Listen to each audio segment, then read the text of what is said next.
Photographer Colin Legg specializes in landscape astrophotography. You'll know it when you see it. I'm interested in finding vistas which get me off the planet, vistas of untouched landscapes at night.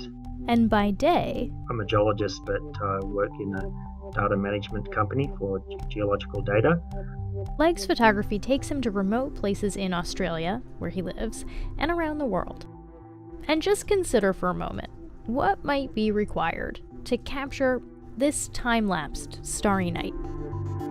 It's for IMAX, so this sequence needed to be at much higher resolution than just your typical DSLR. Legg uses a Canon 5D Mark II, for you shutterflies out there.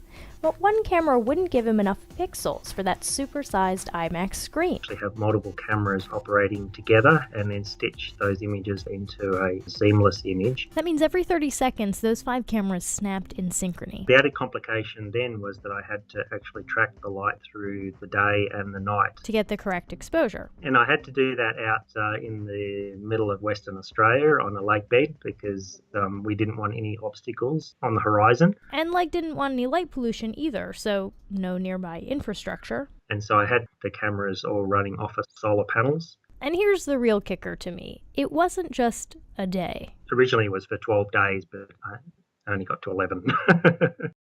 Every sequence seems to have a story like this. Take this eclipse video from northern Queensland. I had to hike about 850 metres on just virgin bush with about 40 kilograms of gear.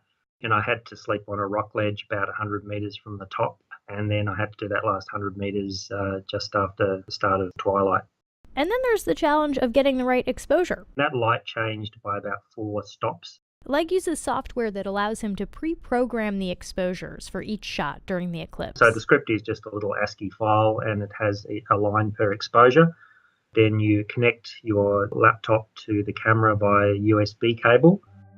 And then it's hands-free photography. For the total eclipse, I made a pledge with myself not to worry about the cameras. That event, like your brain pretty much just melts and you can't do anything but just sit back with your mouth wide open.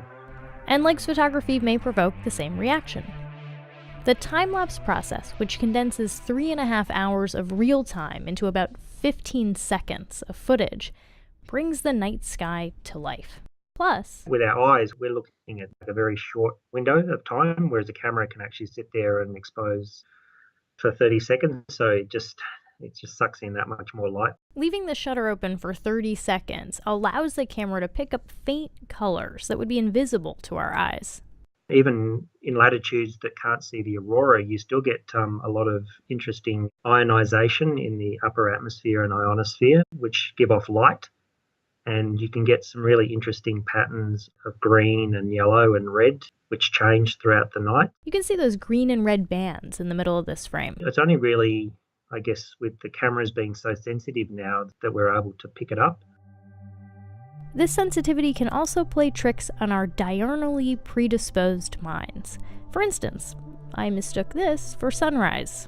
That's actually sunset, and you're actually seeing the camera become more sensitive through the sequence, and it finishes up actually in a moonlit night. I guess the stars kind of give it away.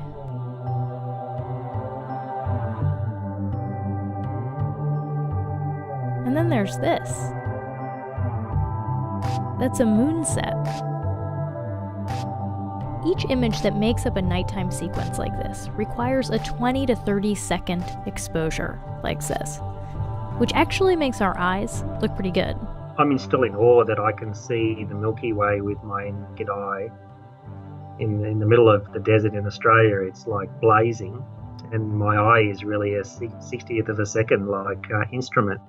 If you used the camera with a 60th of a second exposure at night, you wouldn't get much more than this. For Science Friday, I'm Flora Lichtman.